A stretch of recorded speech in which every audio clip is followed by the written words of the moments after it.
Saudara-saudara sekalian yang saya cintai dan muliakan, baru saja beberapa menit yang lalu kita mendengarkan keterangan sekaligus keputusan pemerintah terkait Partai Demokrat. Pemerintah melalui Menteri Hukum dan HAM, Menkumham, menyatakan permohonan pihak Kongres Luar Biasa atau KLB Deli Serdang yang diwakili Jenderal TNI Purnawirawan Muldoko dan Dr. Hewan Joni Allen Marbun ditolak.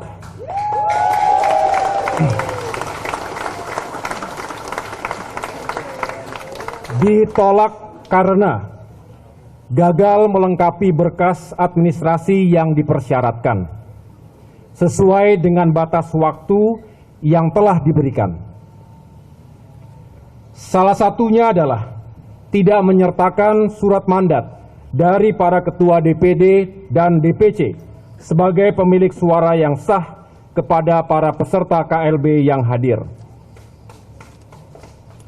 Alhamdulillah, kita bersyukur kepada Allah Subhanahu wa Ta'ala, Tuhan yang Maha Esa, bahwa apa yang telah diputuskan oleh pemerintah hari ini adalah penegasan terhadap kebenaran, legalitas, dan konstitusionalitas Partai Demokrat terkait kepemimpinan, kepengurusan, serta konstitusi partai, yakni AD dan ART Partai Demokrat yang dihasilkan oleh Kongres kelima Partai Demokrat 2020 yang lalu, yang berkekuatan hukum tetap dan telah disahkan oleh negara.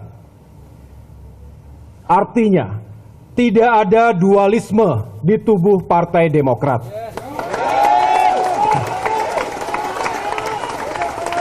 Saya tegaskan sekali lagi, tidak ada dualisme kepemimpinan di tubuh Partai Demokrat.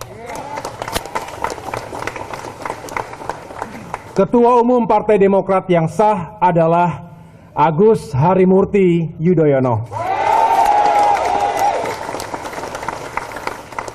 Atas pernyataan pemerintah itu, dengan kerendahan hati, kami menerima keputusan tersebut. Kami bersyukur keputusan pemerintah ini adalah kabar baik, bukan hanya untuk Partai Demokrat, tetapi juga bagi kehidupan demokrasi di tanah air. Alhamdulillah, dalam kasus ini, hukum telah ditegakkan dengan sebenar-benarnya dan seadil-adilnya. Untuk itu, atas nama segenap pimpinan, pengurus, kader, dan simpatisan Partai Demokrat di seluruh Indonesia, saya mengucapkan terima kasih dan penghargaan yang setinggi-tingginya kepada Presiden Republik Indonesia, Bapak Joko Widodo, yang telah menunaikan janji pemerintah untuk menegakkan hukum dengan sebenar-benarnya dan seadil-adilnya dalam kasus KLB yang ilegal dan inkonstitusional ini. Penghargaan dan ucapan terima kasih juga kami sampaikan kepada Menteri Koordinator Politik, Hukum dan Keamanan, Bapak Profesor Mahfud MD.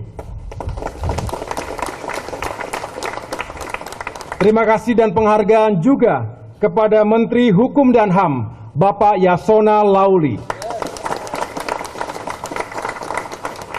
Kepada Kepala Kepolisian Republik Indonesia, Jenderal Polisi Listio Sigit Prabowo. Kepada jajaran Komisioner KPU, Komisi Pemilihan Umum, jajaran Kemenkumham termasuk Dirjen Administrasi Hukum Umum dan Dirjen Peraturan Perundang-undangan, serta unsur-unsur pemerintah lainnya yang mohon maaf tidak dapat saya sebutkan satu persatu. Kami juga menyampaikan apresiasi dan penghargaan yang setinggi-tingginya atas segala perhatian, doa dan dukungannya selama ini, kepada sahabat-sahabat partai politik sebagai mitra berdemokrasi, para tokoh masyarakat, baik di tingkat nasional maupun di daerah, juga masyarakat luas, termasuk para politisi senior, purnawirawan TNI dan Polri, akademisi, ulama dan para pemuka agama, pengamat politik, aktivis demokrasi, budayawan, serta berbagai kalangan ormas dan civil society lainnya, seperti sahabat-sahabat penyandang disabilitas, kawan-kawan mahasiswa, dan juga generasi muda, anak-anak milenial dari berbagai komunitas. Tidak lupa kami sampaikan terima kasih dan penghargaan kepada segenap insan pers, rekan-rekan media yang selama ini telah memberikan ruang yang luas kepada kami, Partai Demokrat, untuk bisa menjelaskan duduk perkara sebenarnya, serta yang lebih penting, untuk bisa menyampaikan fakta-fakta kebenaran kepada masyarakat luas. Sekali lagi tepuk tangan untuk media dan teman-teman wartawan. Secara pribadi, saya juga mengapresiasi dan menyampaikan penghargaan yang setinggi-tingginya atas kesetiaan, loyalitas, soliditas, kerja keras dan dedikasi yang luar biasa dari para pimpinan dan pengurus partai, mulai dari DPP, DPD, DPC, DPAC, ranting sampai dengan anak ranting, termasuk organisasi sayap partai, DPLN, dan seluruh kader dan simpatisan Partai Demokrat di seluruh Indonesia.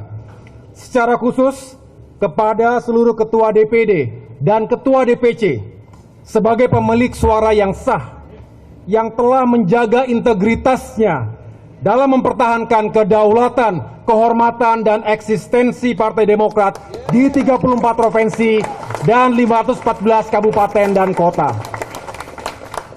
Terlebih, terima kasih dan penghormatan kepada Ketua dan anggota Majelis Tinggi Partai, Dewan Pertimbangan, Dewan Kehormatan, dan Mahkamah Partai, serta para sahabat, pimpinan, ketua dan anggota fraksi Partai Demokrat, baik DPR RI, DPRD Provinsi, hingga DPRD Kabupaten dan Kota. Selanjutnya, saya juga menyampaikan penghargaan kepada sejumlah ketua DPD dan DPC. Ini secara khusus kepada mereka yang pertama kali melaporkan terjadinya kasus ini secara langsung kepada saya, melalui telepon dan juga layanan pesan singkat. Ini membuktikan bahwa kedekatan dan komunikasi yang intensif di antara kita menjadi kunci bagi soliditas dan kekuatan Partai Demokrat ke depan. Semoga sikap-sikap seperti ini, utamanya terkait keberanian dan kesetiaan, bisa menjadi inspirasi dan contoh yang baik bagi kader-kader lainnya untuk senantiasa menegakkan kebenaran dan keadilan ketika godaan uang dan kekuasaan dihembuskan oleh para pengkhianat partai. Loyalitas dan keberanian saudara semua mengingatkan kita pada petuah lama, Fiat Justitia Ruat Celum. Hendaklah keadilan ditegakkan walaupun langit akan runtuh. Saudara-saudara masyarakat Indonesia yang saya cintai dan muliakan, peristiwa KLB ilegal ini telah menjadi ancaman serius bagi perkembangan demokrasi dan agenda regenerasi kepemimpinan di partai-partai politik di Indonesia. Kita tahu bahwa jalan untuk memperjuangkan demokrasi memang tidak mudah. Membangun partai juga tidak mudah, membutuhkan kerja keras, keringat, air mata, kegigihan dan kesabaran untuk sama-sama membesarkannya. Sementara itu, tidak sedikit orang-orang yang berusaha mencari shortcut, jalan pintas, menjalankan segala cara, menghalalkan segala cara, termasuk melakukan pembegalan dan perampokan partai politik dengan cara-cara yang tidak etis, ilegal, dan inkonstitusional. Sementara itu, dalam situasi perkembangan teknologi informasi dan komunikasi dewasa ini, kita tahu fenomena dan ancaman post-truth politics juga terus membayangi demokrasi kita, di mana kebohongan yang diulang-ulang bisa dipercaya oleh sebagian masyarakat menjadi kebenaran yang baru. Misalnya, ada upaya-upaya untuk merekayasa opini publik terkait legalitas partai dan juga upaya memanipulasi sejarah pendirian Partai Demokrat. Untuk itu, sesulit apapun, mari kita terus memperjuangkan kehidupan demokrasi yang sehat dan beradab di negeri ini. Para pemimpin, pengurus, kader, dan simpatisan Partai Demokrat dimanapun berada. Akhirnya, saya mengajak seluruh kader Demokrat untuk melanjutkan perjuangan kita.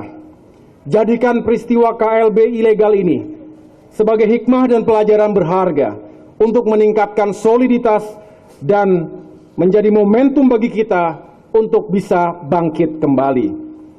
Hindari fitnah dan hoaks. Sampaikan pendapat, terutama di media sosial secara bertanggung jawab. Jangan euforia yang berlebih-lebihan. Ingat karakter Demokrat sebagai partai yang cerdas dan santun. Harus tetap rendah hati, harus tetap mawas diri.